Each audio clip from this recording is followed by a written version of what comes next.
Absolutely. We are monitoring those developments, representing through our digital technology some of the graphic user interface that obviously just shows the trends, the patterns. We're making sense of those numbers, the possibilities, the probabilities as serious talks emerge.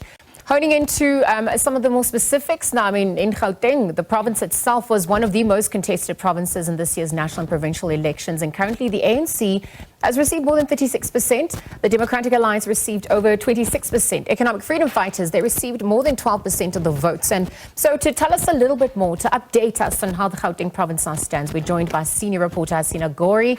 Hasina, good morning. Thanks for joining us on the SABC now at this hour. I know sleep has been an elusive pot of gold at this point, but we're looking at what's emerged. You were stationed at the Results Operations Center in Alberton in Gauteng. And perhaps before we get into the number crunches, I wonder what the mood and atmosphere was like upon, the 100% completion of the vote tallying. Talk to us about what that looked like on your end. So we've been there, as you mentioned, since election eve. So midnight on the first night, and the mood has progressed through the last 3 days. Just to clarify, it hasn't been 100% completed at this stage. Yes. We're still waiting for them to tally up the last four and declare, but the mood went from optimism.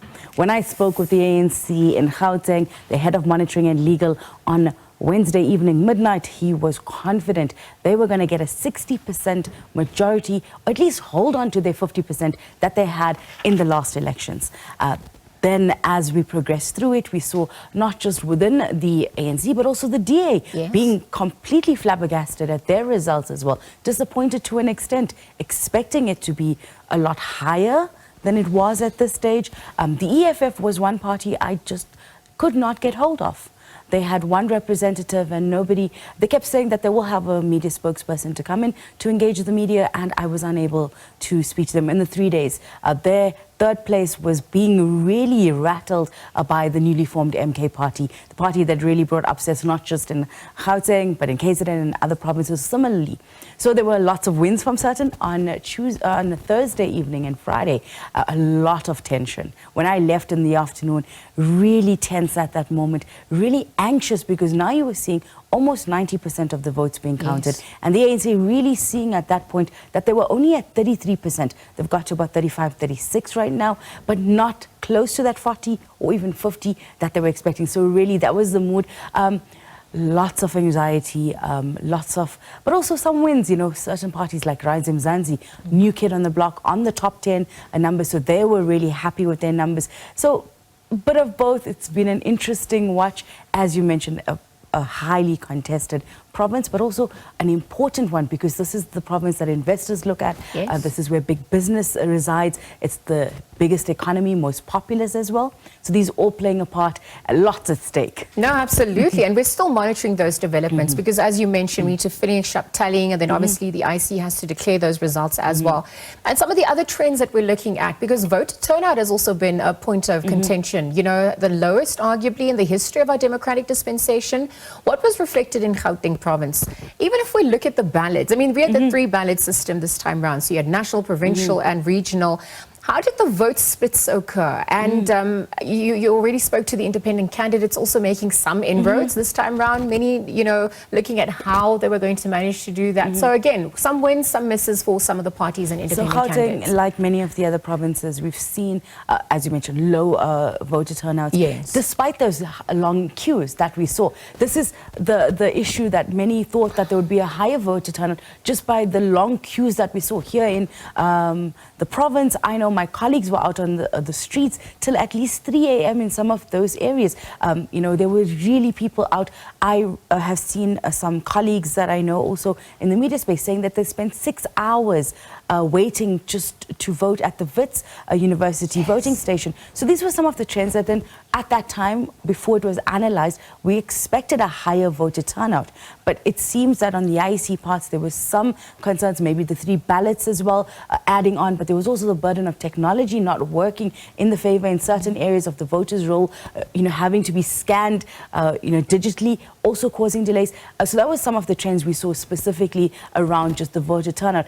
But when it comes to, who did people vote for, when you spoke to people on the ground, there was a lot of confusion or a lot of uncertainty from people on who exactly to vote. So you'd find that some parties would give a bigger party, or some electorates will give a bigger party their vote in national. But when it comes to regional and provincial, giving it to maybe someone that they knew would be able to do the work, a ward councillor that was voting who has been running or doing well, lots of activism around that. I think that's where Rise Mzansi specifically, with their mandate, being on the ground and working with people, seem to have pulled on that urban vote specifically. They've, really done a lot better in, I think, the national and here in Gauteng than in other provinces per se. But others, Action SA was one that lost a little bit of its base.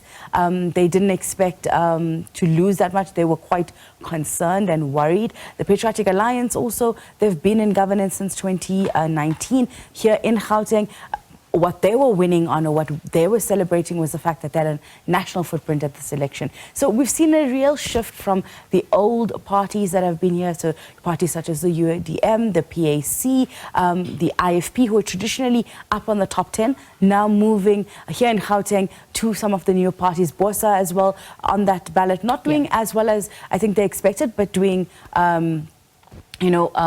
quite significant still in that top 10 level. Some of the independents we spoke to, some making on like top 22.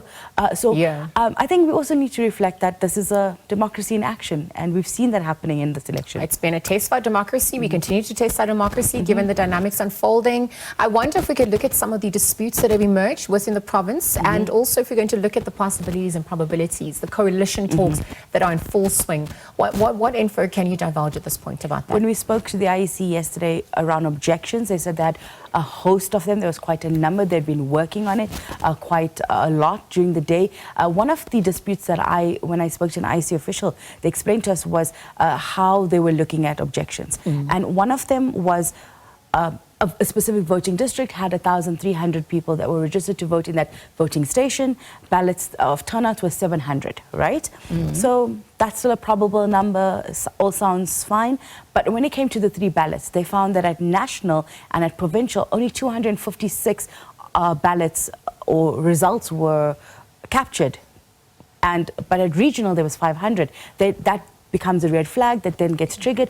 They then investigate, they speak to the party agents at there, the presiding officer at that specific voting station, what exactly took place, because that is an anomaly that needs to. There's a lot of checks in place from the IEC as well.